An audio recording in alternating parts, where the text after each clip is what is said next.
Oke, sudah terlihat.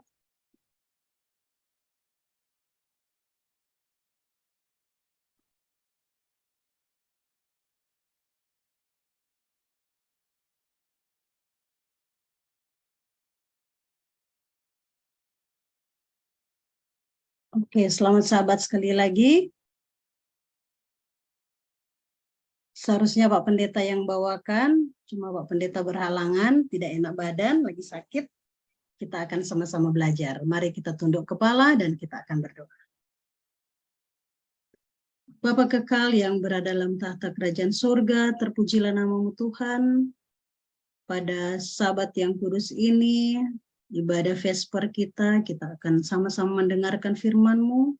Kiranya Engkau urapi hamba-Mu Tuhan, sehingga firman yang akan kita dengarkan bersama itu bisa bermanfaat bagi kehidupan kerohanian kita semua. Terima kasih Tuhan, berbicaralah melalui hamba-Mu. Dalam nama Tuhan Yesus, amin. Pembahasan kita pada malam hari ini, makanan otak yang bermanfaat. Di dalam buku Amanat kepada Orang Muda, pasal yang ke-90 dan pasal yang ke-91.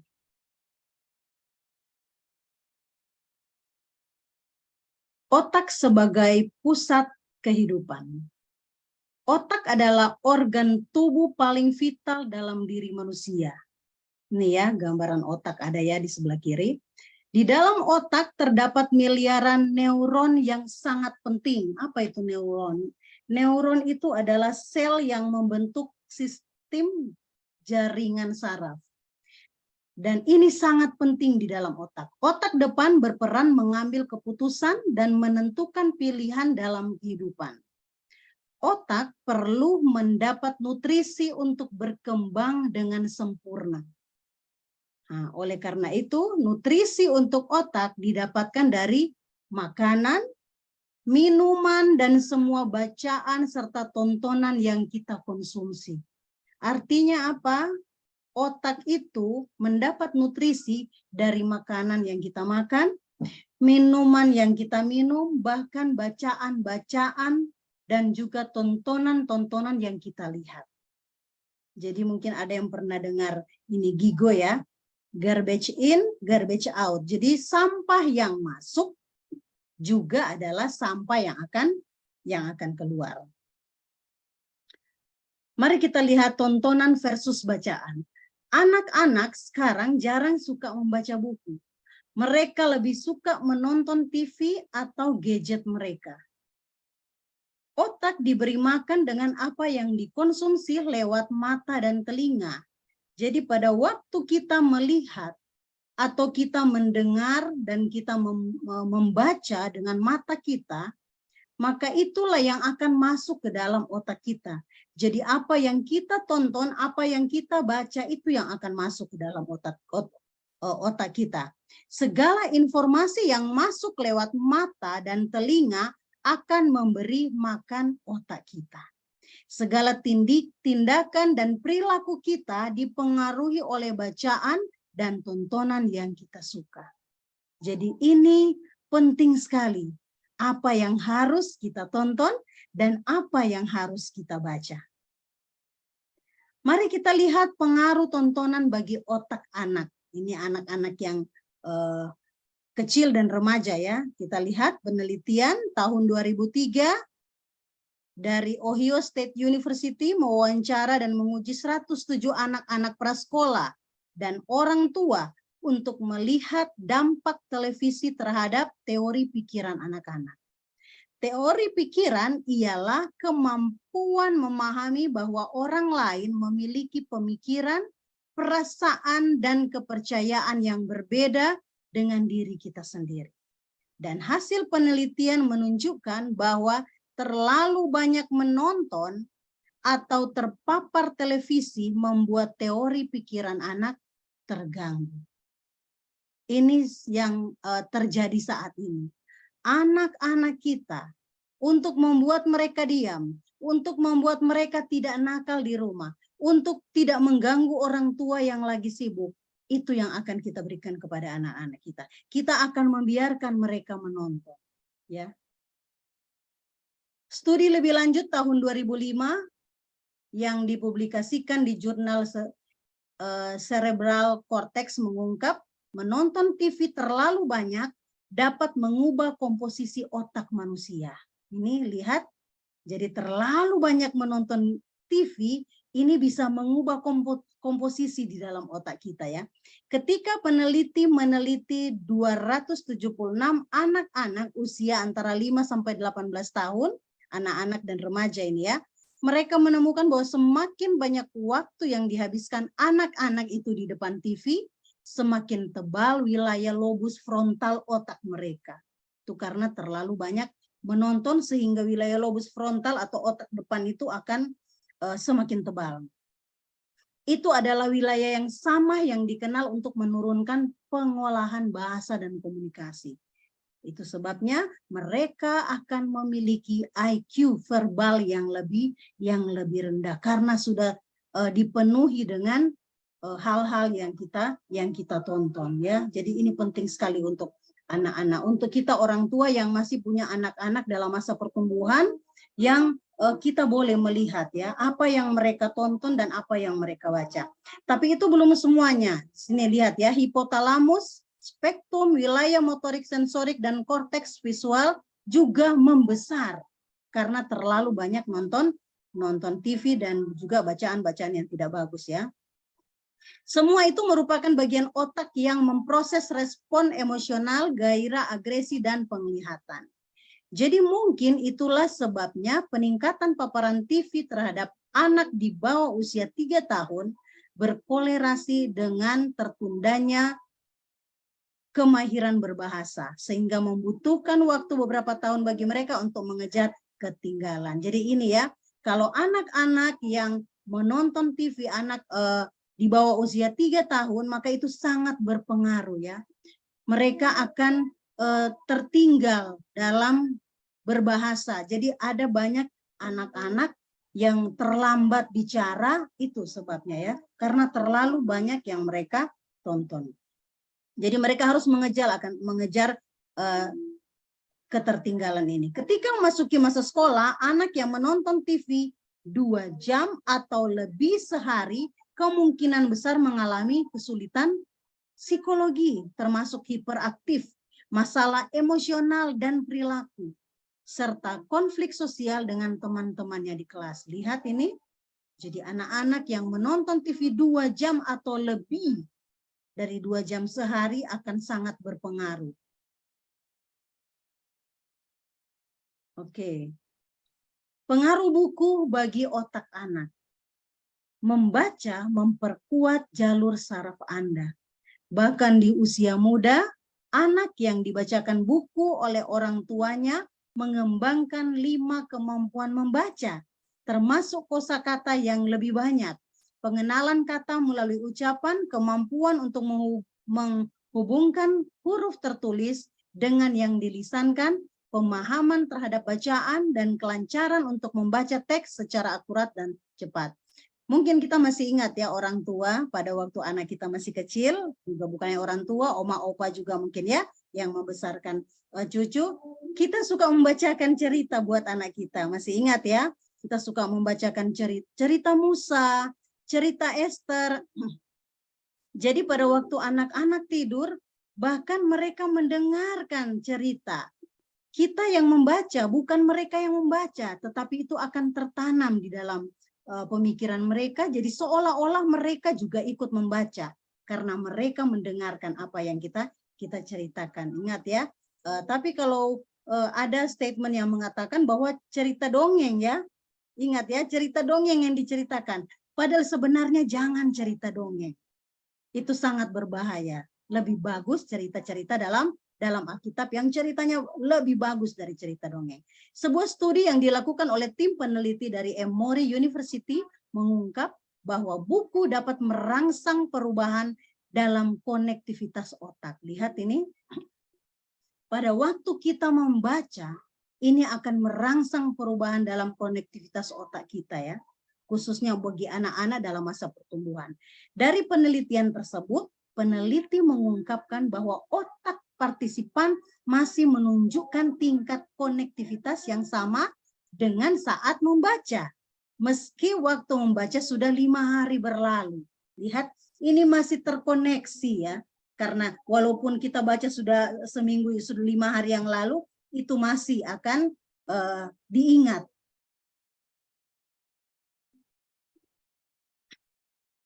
Berdasarkan penelitian tersebut, peneliti menyimpulkan bahwa membaca cerita dapat mengatur ulang jaringan otak selama beberapa hari.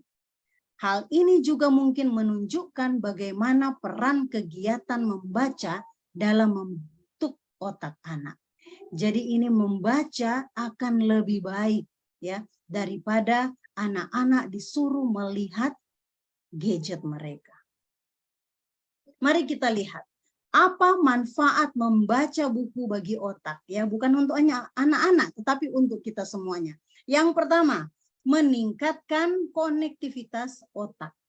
Karena kita membaca tulisan, aktivitas ini memicu hubungan pada temporal korteks kiri atau area terkait penerimaan bahasa. Jadi riset dari Emory University Center of Neuropolicy mengungkapkan hubungan ini akan meningkatkan neuron di otak. Ingat tadi ya, neuron itu adalah sel yang membentuk sistem jaringan saraf ya.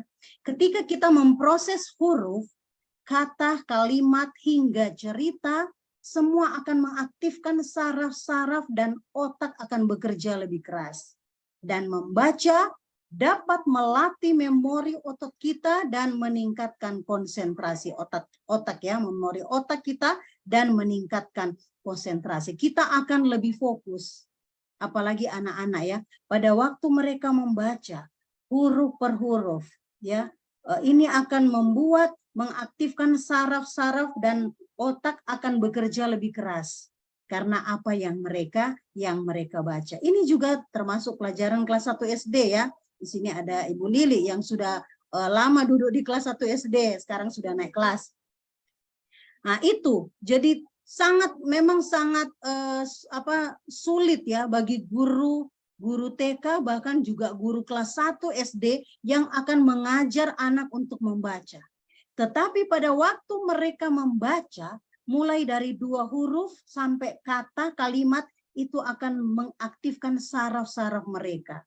Itu yang akan membuat mereka lebih mengerti ya, otak mereka bekerja. Biasakanlah anak-anak membaca Alkitab. Pasti kita ada buku yang kita suka ya. Saat ini saya suka membaca buku Hidup yang Terbaik ya. Mungkin ada dari antara kita yang punya buku Hidup yang Terbaik. Oke, boleh kita baca. Itu buku yang sangat luar biasa. Walaupun saya sudah baca bolak-balik, tapi rasanya ada hal yang baru setiap membaca ini ya, buku Hidup yang Terbaik. Ini juga diajarkan kepada kita untuk membaca Alkitab yang nomor 1 ya, anak-anak. Jangan membiarkan membaca komik kekerasan. Ya. Mungkin kalau zaman dulu, enggak tahu kalau sekarang masih ada ya. Kalau zaman dulu tuh ada Donald Bebek dan apalagi ya, saya ingatnya Donald Bebek saja ya. Jadi itu yang sering anak-anak baca ya. Jadi jangan biarkan anak-anak membaca komik kekerasan. Yang kedua, apa manfaat membaca buku bagi otak? Meningkatkan aktivitas sensorik. Ketika kita membaca, neuron pada area sulcus sentral otak yang bekerja terhadap aktivitas motorik sensorik primer aktif dan menciptakan sensasi cerita yang sedang kita baca. Jadi pada waktu kita membaca buku, ini sensorik kita ya, atau respon kita, bagaimana respon kita ya dalam, kalau membaca berarti dalam penglihatan. Ya, kalau kita mendengar berarti pendengaran. Ini akan membuat cerita yang kita baca itu akan lebih penuh sensasi ya. Contoh kita membaca cerita tentang dalam Alkitab Adam dan Hawa atau cerita Esther. Wah, sangat bagus sekali ya. Bagaimana Esther menjadi ratu. Itu akan kita bukan hanya membaca, tapi kita bisa langsung membayangkan cerita ini dan merasakan bahwa kita berada di dalam cerita itu. Cerita yang kita baca tidak hanya membentuk imajinasi atau theater of mind, tetapi benar-benar mempengaruhi proses biologi dalam otak ya. Itu akan membuat kita senang pada waktu kita membacanya. Maka dari itu membacakan buku pada anak juga sangat berpengaruh positif terhadap sensoriknya. Jadi sangat penting ini ya, membaca buku-buku yang ini nonton video game kekerasan. Ini sangat dilarang ya. Kalau boleh janganlah. Ada anak-anak yang menonton film-film seperti ini atau bermain game dan lain sebagainya seperti ini, kekerasan. Akhirnya apa yang dilakukan pada waktu anak-anak menonton seperti ini ya? Seperti ini ada Smackdown. Masih ingat ya? Zaman apa itu ya cerita. Akhirnya dia lakukan ini kepada temannya. Karena dia menonton Smackdown. Akhirnya di sekolah pas bermain bergurau, bercanda-candaan, akhirnya dia betul-betul Smackdown temannya. Karena pengaruh dari apa yang dia tonton. Oke, yang ketiga mari kita lihat manfaat membaca buku bagi otak kita. Meningkatkan daya ingat. Buat orang yang punya masalah short term memory atau sering kambuh pelupanya, coba jadikan membaca buku menjadi kegiatan sehari-hari. Saat membaca, kita memproses sebuah narasi dan informasi secara linear dan otak memerlukan waktu untuk mencernanya. Hal ini mampu meningkatkan kemampuan memori jangka panjang. Ini sangat bagus ya. Meningkatkan daya ingat. Pada waktu kita membaca, apalagi diulang-ulang, itu akan membuat kita lebih ingat. Bahkan kita bisa sampai menghafalnya. Di sekolah ya. Pada waktu di sekolah, anak-anak membaca pelajaran di sekolah. Pulang ke rumah sudah diajarkan ya. Sudah dikasih tahu oleh ibu kepala sekolah dan juga guru-guru yang lain. Sampai di rumah dibaca lagi pelajaran. Kegiatan membaca sangat melatih banyak fungsi otak, seperti proses visual, kesadaran, fenomik, dan pemahaman serta pendengaran. Ini ya, apa yang kita lihat, dan visual, dan juga apa yang kita dengar. Mari kita lihat penelitian dari Haskin Laboratories for the Science of the Spoken and Written Word menjelaskan bahwa membaca memberikan banyak waktu untuk memproses, berpikir, serta membayangkan narasi. Aktivitas membaca sama dengan meningkatkan kapasitas memori. Jadi pada waktu kita suka membaca dan kita terus membaca akan membuat memori semakin banyak kapasitasnya dan kita akan semakin lagi bisa mengingat banyak hal, akan semakin banyak cerita atau bacaan yang kita masukkan ke dalam memori kita. Oke, sekarang kita lihat. Bacaan terbaik bagi umat Tuhan. Baik orang tua maupun orang muda banyak yang melalaikan kitab suci. Apa yang firman Tuhan katakan? Kita harus membaca Alkitab ya anak-anak. Anak-anak yang masih belum membaca Alkitab setiap hari boleh dipraktikkan. Boleh dipraktikkan mulai hari ini. Membaca semampunya saja.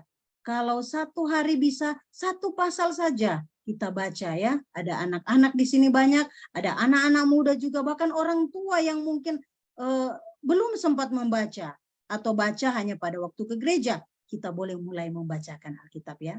Terutama orang muda banyak bersalah dalam hal ini. Mereka mempunyai banyak waktu untuk membaca buku-buku yang lain. Tetapi buku yang menunjuk jalan kepada hidup yang kekal itu justru tidak dibaca. Jadi seringkali kita lupa membaca ataupun kita lebih suka membaca buku yang lain daripada Alkitab. Oleh karena itu, firman Tuhan pada malam hari ini mengingatkan kita untuk membaca Alkitab.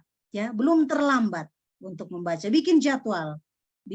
Ada ya schedule Alkitab itu ya, sehingga kita bisa centang-centang yang sudah kita baca. Jika orang-orang muda membaca dan menonton segala media baik cetak maupun elektronik yang merendahkan tabiat, maka mereka akan dikendalikan olehnya.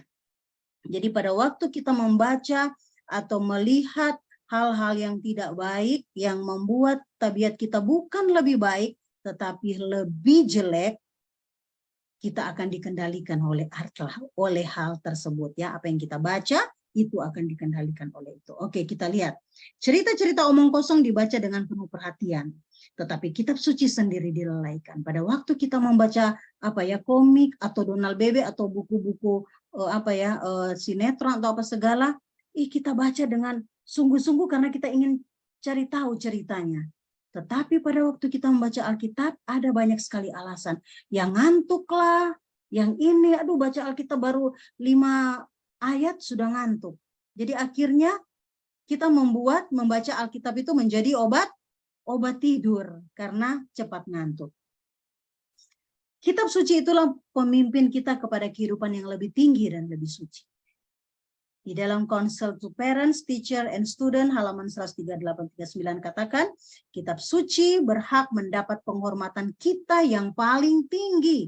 Hendaklah kita jangan puas hanya dengan pengetahuan yang dangkal, melainkan kita mesti berusaha memahami makna kebenaran yang sesungguhnya dan meminum sepenuh-penuhnya roh dari kitab suci. Jadi kita baca. Jangan hanya baca katanya di sini. Jangan hanya puas pada waktu kita membaca. Tetapi kita harus menyelidikinya. Betul tidak ya yang dikatakan Pak Pendeta, ayat ini mengatakan seperti ini? Betul tidak ya apa yang dikatakan oleh ketua jemaat? Betul tidak apa yang dikatakan oleh ibu-ibu guru, Pak guru di sekolah? Harus selidiki, cari tahu ya. Oke, kita lihat buku-buku yang mengandung cerita-cerita sensasi yang dicetak dan disiarkan sebagai jalan untuk mencari uang sebaiknya janganlah dibaca oleh orang-orang muda. Di dalam buku-buku yang semacam itu ada daya penarik setan ya. Kita lihat di gambar ini ya. Buku-buku yang sangat tidak bermanfaat. Tetapi itulah buku-buku yang disukai oleh anak-anak. Oleh karena itu kita sudah ada ya Alkitab bergambar ya. Dari divisi sudah mencetak Alkitab bergambar, bahkan juga seperti ini ya bentuknya Alkitab seperti buku-buku cerita-cerita ini. Itu boleh kita baca ya. Buku-buku yang melukiskan perbuatan-perbuatan manusia yang didorong oleh roh setan adalah mempropagandakan kejahatan. Cerita-cerita yang dahsyat itu tidak perlu diulang-ulang lagi dan tidak ada seorang yang percaya terhadap kebenaran sekarang harus mengambil bagian dalam mengekalkan ingatan terhadap cerita-cerita yang begitu. Jadi apabila otak dikenyangkan dan dirangsang oleh makanan yang keji, maka pikiran akan menjadi kotor dan penuh nafsu. Jadi bacalah buku yang membuat kerohanian kita lebih ditingkatkan. Jangan membaca buku yang dikatakan adalah makanan-makanan yang keji, buku-buku yang tidak bermanfaat bagi kehidupan kerohanian kita. Sekarang kita lihat makanan otak yang bermanfaat. Apakah yang harus dibaca oleh anak-anak kita? Apa yang harus dimakan oleh anak-anak kita? Jika kita mau sehat, tubuh kita sehat, kita makan makanan yang sehat ya, makan sayur dan lain sebagainya, buah-buahan. Dan jika kita mau otak kita sehat, maka kita harus membaca bacaan yang bermanfaat. Seperti tadi ya, Alkitab dan buku-buku kerohanian lainnya. Inilah satu pertanyaan yang penting dan meminta jawab yang sungguh-sungguh. Saya merasa susah melihat di dalam rumah tangga orang Kristen terdapat berbagai majalah dan surat kabar yang memuat cerita bersambung yang tidak memberikan pengaruh yang baik kepada pikiran, khususnya kepada anak-anak. Jadi jangan kita justru membawa anak-anak, memberi contoh kepada anak-anak kita dengan membaca buku-buku yang seperti ini ya, yang tidak membuat kerohanian kita lebih baik. Pemuda-pemudi ini seharusnya memasukkan bahan-bahan yang paling baik ke dalam pembangunan tabiatnya.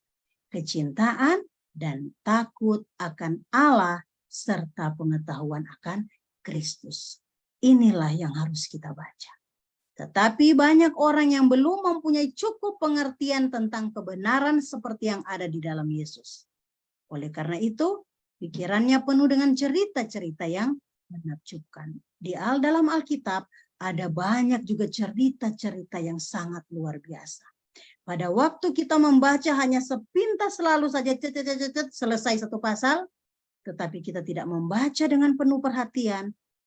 Kalau kita membaca dengan penuh perhatian, maka kita akan dapati cerita yang sebenarnya, dan itu sangat menakjubkan. Saya telah meneliti anak-anak yang dibiarkan bertumbuh dengan cara ini. Pikiran dan pembicaraan-pembicaraan mengenai agama sudah tidak disukai, karena mereka memasukkan film-film yang sudah tidak baik, bacaan-bacaan buku yang tidak baik. Pikiran mereka telah tumpul karena telah dijelajahi dengan bacaan dan tontonan yang rendah. Pada akhirnya mereka sudah tidak tertarik lagi dengan hal-hal yang rohani. Bahkan di gereja ada orang tua yang memberikan izin anaknya bermain game sementara ibadah berlangsung. Ini yang sangat bahaya. Mari kita orang-orang tua, kita memberikan pelajaran yang terbaik, memberi contoh kepada anak-anak kita, sehingga mereka bisa fokus kepada Tuhan, sehingga mereka bisa menghormati Tuhan, apalagi di dalam rumah Tuhan. Barang siapa yang memanjakan kebiasaan mereka dengan membaca cerita yang mengharukan, melumpuhkan tenaga pikirannya, dan membuat dirinya tidak mampu menggunakan pikiran dan penyelidikan yang membutuhkan tenaga, hingga sekarang ini ada lelaki maupun perempuan yang di dalam hari tuanya belum juga bisa sembuh dari pengaruh bacaan yang melampaui batas itu. Kita lihat, jika pelajaran atau bacaan yang kita berikan, anak-anak sangat berpengaruh sehingga anak-anak lebih memilih bacaan-bacaan yang tidak berkualitas. Banyak orang yang tidak dapat lagi mengembalikan kegiatan pikirannya yang mula-mula. Segala usaha untuk menjadi orang Kristen yang sejati berakhir hanya dengan keinginan saja. Mereka tidak bisa menjadi seperti Kristus dengan sesungguhnya, sementara mereka terus-menerus mengisi otaknya dengan bacaan yang semacam itu. Apabila selera untuk membaca buku-buku sensasi itu dirangsang dan berakar, maka perasaan pun diharu-birukan dan rasanya pikiran kurang senang, kecuali makanan yang seperti ini terus-menerus diberikan, makanan yang tidak sehat itu.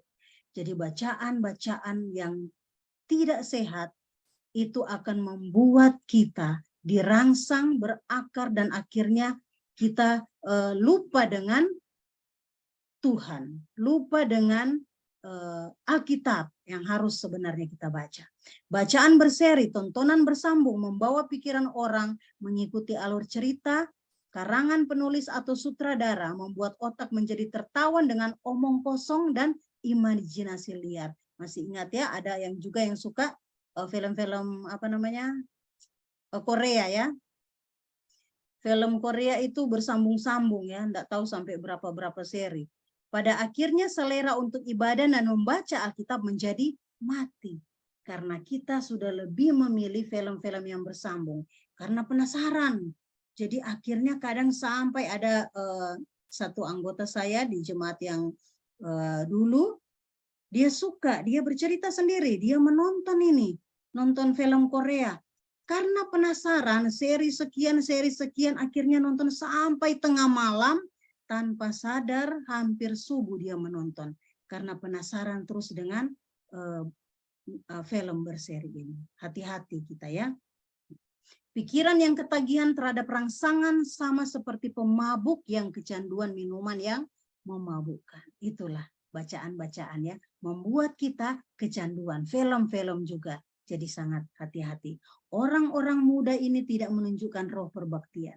Tidak ada terang surga dipancarkan pada teman-temannya untuk memimpin mereka itu kepada pancaran pengetahuan. Akhirnya mereka tidak mempunyai pengalaman yang dalam soal agama. Jadi kita dituntun untuk lebih lagi belajar akan Alkitab kita. Belajar akan buku-buku kerohanian sehingga akan membawa kita lebih dekat kepada Tuhan. Saya merasa sedih melihat orang-orang muda lelaki maupun perempuan merusakkan hidupnya yang berfaedah dengan cara yang demikian. Sehingga mereka gagal untuk memperoleh pengalaman yang akan menyediakan mereka untuk pergaulan kehidupan kekal di dalam surga.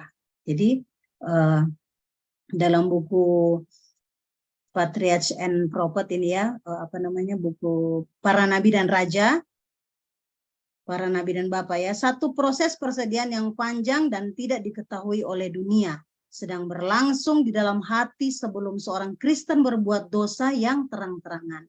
Pikiran manusia itu bukanlah sekonyong-konyong turun dari yang suci murni masuk ke dalam kehinaan, kerusakan, dan kejahatan.